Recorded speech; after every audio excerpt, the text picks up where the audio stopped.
अस्सलामु अलैकुम। फरहाद ख़ान पंजाब कॉलेज अब्दुल हकीम से आपसे मुखातिब है। आज हम 7th लेक्चर डिस्कस करेंगे जो कि आपकी क्लास BS केमिस्ट्री और आपकी बुक मैथमेटिक्स 2 कैलकुलस है। इससे पहले हम छठे लेक्चर में हमने इनइक्वालिटी की डेफिनेशन पढ़ी थी, कुछ उसकी एग्जाम्पलें की थी और हमने लीनियर इनइक्वालिटी का टॉपिक डिस्कस किया था। आज हम इनइक्वालिटी की कुछ और एग्जाम्पल सॉल्व करते हैं। अब हमारे पास जो 7th एग्जाम्पल है इसकी वो ज़रा हम डिस्कस करते हैं। वो है आपके पास solve 7 less than and equal to 2 minus 5x less than 9। अब ये हमारे पास एक कंबाइन इनइक्वालिटी है। कंबाइन इनइक्वालिटी कैसे है कि आपके पास एक साइन इनइक्वालिटी का ये भी है और ये भी है, ठीक है। इसलिए हम इसको कहते हैं ये हमारे पास कंबाइन इनइक्वालिटी है, क्योंकि इसमें दो इनइक्वालिटी के साइन डिस्कस किए गए हैं। तो हमने जैसे कहा given inequality is combination of two inequality, ठीक है। यानी हमारे पास ये जो इनइक्वालिटी है इसके अंदर दो इनइक्वालिटी का कॉम्बिनेशन है। अब हम इस इनइक्वालिटी को दो तरह से लिख सकते हैं। अब आप ज़रा गौर करें कि ये वाली टर्म दरमियान में आ रही है, ठीक है। अब इसका रिलेशन इस 7 के साथ भी बन रहा है, इस 9 के साथ भी बन रहा है, ठीक है। तो इसलिए हमने इसको क्या लिखा कि 7 less than and equal to 2 minus 5x, and लगाया हमने, और फिर हम कहेंगे 2 माइनस 5x लेस देन 9, ठीक है। क्योंकि ये कॉम्बिनेशन ऑफ टू इनइक्वालिटी था, इसलिए हमने इस पूरी इनइक्वालिटी को टू वे में लिख दिया, ठीक है। अब फर्दर बिल्कुल इजी है, इसको सॉल्व करना है। अब यहाँ देखें हमारे पास 7 था, ये 2 है, इनइक्वालिटी की दूसरी साइड पे है, इस साइड पे आएगा तो -2 हो जाएगा। फर्दर क्या होगा, 7 माइनस 2 5 आ जाएगा आपके पास, ये -5x है, ठीक है। अब आगे हमने क्या किया कि -5 पे इसको डिवाइड कर दिया। जब डिवाइड किया तो ये आपके पास कैंसल आउट हो जाएंगे ये, ठीक है। अब आपके पास क्या आएगा, -1 greater than and equal to x। अब यहाँ आपने एक बात नोट की होगी कि आप देख रहे हैं कि ऊपर आपके पास किसका साइन आ रहा है, less than and equal to, less than and equal to, less than. अब यहाँ जब हमने डिवाइड किया तो लेस देन एंड इक्वल से साइन क्या हो जाएगा, हो गया greater than and equal to. उसकी रीज़न क्या है, उसकी रीज़न ये है कि कल हमने दो नोट पढ़े थे, उसमें जो सेकंड नोट था उसमें हमने ये डिस्कस किया था कि किसी भी इनइक्वालिटी को आप किसी नेगेटिव नंबर से मल्टीप्लाई करें या डिवाइड करें, ठीक है ना। तो इनइक्वालिटी का जो साइन है वो रिवर्स हो जाएगा। अब यहाँ साइन देखें, हमने -5 इसको डिवाइड किया, अब ये साइन जो है वो रिवर्स हो गया, यानी less than and equal to था, यहाँ क्या हो जाएगा, greater than and equal to हो गया, ठीक है। इसलिए यहाँ हम क्या लिख सकते हैं कि -1 greater than and equal to x आ जाएगा। यानी हमारे पास जो इस लीनियर इनइक्वालिटी के अंदर ये जो आपके पास वेरिएबल x आ रहा था, इसकी वैल्यू क्या आई, -1 जो है वो greater than and equal to x है, ठीक है। यानी अननोन की वैल्यू आपके पास ये आ गई। अब इसको ज़रा देखते हैं। अब यहाँ देखें 2 माइनस 5x लेस देन 9, आप 2 को इनइक्वालिटी की साइड पे ले आए, -2 हो जाएगा। अब -5x लेस देन 9 माइनस 2 7 आ जाएगा आपके पास। अब यहाँ भी हमने वही काम किया कि -5 पे जब डिवाइड किया, ठीक है ना, बोथ साइड, तो उसी सेकंड नोट्स के मुताबिक ये जो आपके पास लेस देन का साइन है ये रिवर्स हो जाएगा, यानी लेस देन है ये ग्रेटर देन में चेंज हो जाएगा। यानी अब आपके पास x की जो वैल्यू आई वो है x ग्रेटर देन -7/5। यानी आपके पास कॉम्बिनेशन ऑफ टू इनइक्वालिटी में जो x है उसकी दो वैल्यू आई। एक आपके पास कौन सी, x less than and equal to -1। अब इस बात को हम इस तरह भी लिख सकते हैं, यानी ये जो हमने जिक्र किया इसको इस तरह भी लिख सकते हैं। कैसे, अगर आपके पास कोई से दो टर्म हो, जैसे हम कह लें एक 5 है एक 7 है, अगर हम कहें कि 5 लेस देन 7 है, क्या कहें 5 लेस देन 7 ही होता है ना। अगर इस बात को हम यूं लिख दें कि 7 ग्रेटर देन 5, तो ये एक ही बात हो गई ना। यानी अगर हम कहें 5 7 से छोटा है, या यूं कहते हैं 7 5 से बड़ा है, तो एक ही बात है। इसलिए हम यहाँ कह रहे हैं कि -1 बड़ा है या बराबर है x के, या इस बात को यूं लिखें कि x छोटा है या बराबर है -1, तो एक ही बात हो गई। ये एज इट इज हमने लिख दी। अब नीचे हम लिखेंगे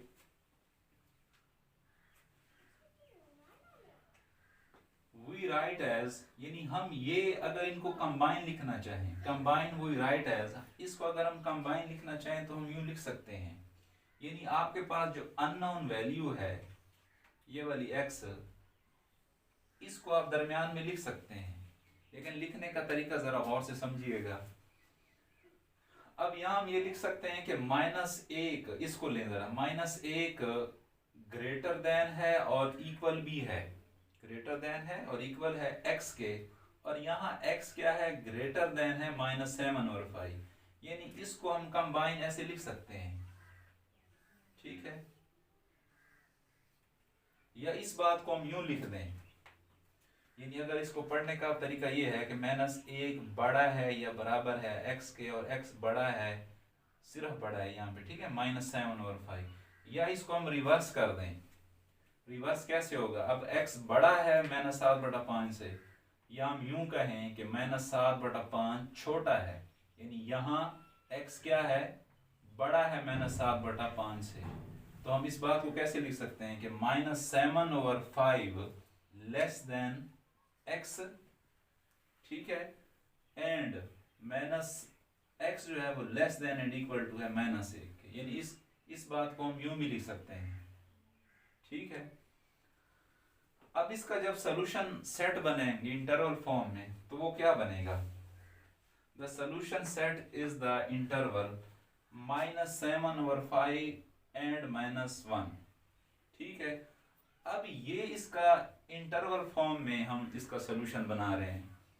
अब इसका मतलब ये है कि आप यहाँ देख रहे हैं कि x less than and equal to -1 है आपके पास, x less than and equal to, यानी यहाँ पे क्लोज इंटरवल का जिक्र है। आपको मैंने लास्ट लेक्चर में समझाया था कि जब भी क्लोज इंटरवल की हम बात करते हैं तो वो जो उसके एंड पॉइंट होते हैं वो भी शामिल होते हैं, ठीक है। अब यहाँ वो कह रहा है कि अब यहाँ देखें इसका एंड पॉइंट -1 है, तो इसके अंदर इन्वॉल्व होगा। और यहाँ देखें कि सिर्फ ग्रेटर देन का साइन है, लिहाजा ये -7/5 ओपन इंटरवल में होगा, ठीक है। अब यहाँ देखें जब हम इसको इंटरवल फॉर्म में लिखते हैं, ये आपके पास किसका साइन है, ये क्लोज इंटरवल का है। ये जो साइन है आपके पास ये ओपन इंटरवल का है, यानी यहाँ -1 शामिल है लेकिन -7/5 नहीं है, ठीक है। अब ये हमने बनाया कैसे, ये जो आपने एक रिजल्ट हमने यहाँ पे जो यानी कंबाइन किया इनको, उसी से ही हमने बनाया। यानी हमारे पास एक अननोन x है, उसकी जो वैल्यूज हैं, अननोन x की जो वैल्यूज हैं वो -1 जो कि इसके अंदर शामिल है, और -7/5 जो कि इसके अंदर शामिल नहीं है। इसके अंदर जितने भी आपके पास पॉइंट्स हैं वो सारे के सारे इसके अंदर है। यहाँ पे ये नहीं कहना कि आपके पास सिर्फ ये दो वैल्यूज हैं, नहीं, इनके दरमियान जितने भी नंबर हैं वो सारे के सारे, यानी x की वैल्यू अब -1 है, वो 0 भी आ सकती है, ठीक है, और क्या आएगी 0 1 भी आ सकती है, -2 भी आ सकती है, ठीक है, -3 भी आ सकती है। यानी फर्दर हम चलते जाएंगे, कहाँ तक स्टॉप करेंगे, -7/5। यानी आपके अंदर -1 और -7 और 5 के दरमियान जितने भी पॉइंट है वो सारे के सारे शामिल हैं। ये हमें यही शो कर रहा है, इसलिए इसको इंटरवल फॉर्म में हम यूँ लिख सकते हैं। ठीक है, यानी -1 भी इसके अंदर शामिल है और इसके अंदर ये जो पॉइंट है ये शामिल नहीं है, -7 और 5। अगर हम इसको ग्राफ फॉर्म में लिखें, यानी अगर इसका ग्राफ बनाना चाहें तो वो ये होगा कि -1, ये मैंने एक सर्कल बनाया और इसको फिल कर दिया। अब यहाँ देखें, हमने जो सर्कल ड्रा किया है उसको फिल नहीं किया। ठीक है, फिल नहीं करने से हमारी मुराद ये है कि ये पॉइंट इसके अंदर शामिल नहीं है, यानी -7 और 5 इसके अंदर शामिल नहीं है। अब यहाँ से लेकर यहाँ तक ये जितने भी इसके अंदर पॉइंट आ रहे हैं वो उन सब की जो वैल्यू है वो x से ही बिलोंग कर रही है। ठीक है, अगर मैं यूं कहूँ इसके अंदर एक वैल्यू हमारे पास हम कहें वो आ गई आपके पास -6 और 5। ठीक है, यानी वो x की वैल्यू हो सकती है, यानी -1 और -7 और 5 के दरमियान जितने भी पॉइंट्स हैं वो इसके अंदर आ रहे हैं, यानी वो अननोन हमारे पास जो x है उसकी वैल्यू के अंदर आ रहे हैं। ठीक है, इसलिए इसको हम इंटरवल फॉर्म में क्या लिखेंगे, -1 और -7 और 5, यानी 1 तो इसके अंदर इंक्लूड है लेकिन -7 और 5 नहीं है। ठीक है, अब हम नेक्स्ट एग्जांपल को सॉल्व करते हैं जो कि आपके पास एग्जांपल 8 है। उसकी स्टेटमेंट है solve and graph the solution set of. हमने इसको सॉल्व करना है और जो आपके पास सॉल्यूशन सेट बनेगा उससे आपने ग्राफ ड्रा करना है। ठीक है, अब वो आपके पास क्या है, inequality 3 into x plus 3 less than 5 into 3 plus x plus 9 - 2x, ये आपके पास एक इनइक्वालिटी दी गई है। ठीक है, फर्दर हम क्या करेंगे, ये जो 3 है आपके पास इसको अंदर मल्टीप्लाई करें, 3x plus 9 हो जाएगा, लेस देन ये क्या आ जाएगा, 5 3s are 15 प्लस क्या होगा 5x plus 9 minus 2x। ठीक है, 9 minus 2x। ठीक है, नेक्स्ट हमने क्या किया कि ये 3x as it is plus 9 as it is, और ये आपके पास जो 15 था प्लस का और यहाँ 9 जो है वो भी प्लस का है। अब इन दोनों को जब ऐड करेंगे तो आपके पास क्या आ जाएगा 24, और यहाँ देखें ये प्लस x है ये माइनस 2x है, प्लस माइनस माइनस 5 में से आप 2 माइनस करें क्या आएगा आपके पास 3x आ जाएगा, यानी 3x plus 9 less than 24 plus 3x आ जाएगा। अब आप क्या करें, क्योंकि हमने अननोन ही को डिस्कस करना है। अब आप ये 3x है, ये प्लस का 3x इस साइड पे आ जाएगा माइनस हो जाएगा, यानी 3x - 3x plus 9 less than 24। अब ये तो इसे कैंसिल हो गया। ठीक है, यानी इनइक्वालिटी को हम सॉल्व करते हुए हमारे पास जो अननोन था वो कैंसिल आउट हो गया, लेकिन फिर भी हमारे पास जो स्टेटमेंट बनी वो क्या बनी कि 9 लेस देन 24। अब आपको पता है कि 9 लेस देन ही है 24 से, यानी हमने इनइक्वालिटी को सॉल्व किया, उसने हमें जो इंफॉर्मेशन दी वो करेक्ट दी। ठीक है, इसलिए हम कह सकते हैं विच इज ट्रू, ये हमारे पास ट्रू है, यानी 9 लेस ही होता है 24 से। अब इसका अगर हम ग्राफ ड्रा करें, अब इसका ग्राफ कैसे बनेगा, यानी अगर हम रियल लाइन लेते हैं, यानी ये अगर आप ये ओरिजिन लेते हैं यहाँ 5 10 यानी 5 का डिफरेंस रख लें आप, ठीक है 25 तक, और इस साइड पे आप नेगेटिव नंबर ले रहे हैं उसमें आपने 5 का डिफरेंस रखा। अब देखें ये आपके पास ओरिजिन है, उसने ये कहा कि 9 जो है वो 24 से लेस है, यानी इंफॉर्मेशन उसने इनइक्वालिटी को सॉल्व करने के बाद हमें ये रिजल्ट मिला हमें। अब देखें कि 24 तो आपके पास यहाँ पड़ा है, ठीक है, यानी ये 10 15 अब यहाँ कहीं हम कह रहे हैं ये पॉइंट है, और 9 यहाँ पे है। अब ये 24 देखें नंबर लाइन यानी पॉजिटिव साइड पे आगे आ रहा है ना, यानी 9 जो है उससे आगे आ रहा है आपके पास 24, ठीक है, यानी 9 जो है उसके पीछे है। अब वो ये कह रहा है कि जो 9 है वो 24 से क्या है, लेस है। तो नंबर लाइन पे अगर हम शो करें तो ऐसे ही करेंगे, यानी यहाँ हमारे पास कहीं 9 पड़ा है, ऊपर आप 9 लिख दें। यहाँ हमारे पास कोई पॉइंट है 24, उसको हमने यहाँ लिखा, यानी यहाँ हम इसको यूं मेंशन करेंगे। ये एरो लगाने का मतलब ये है कि ये 9 से इस साइड पे जितने भी नंबर हैं वो हमारे पास 9 से सारे क्या हैं, लेस ही हैं। यानी अगर 5 को हम लें वो भी क्या है, 9 से लेस है। 0 को लें, यानी जितने भी नंबर आपके पास पड़े हैं चाहे वो नेगेटिव ही हैं, वो सारे क्या हैं, 9 से लेस हैं।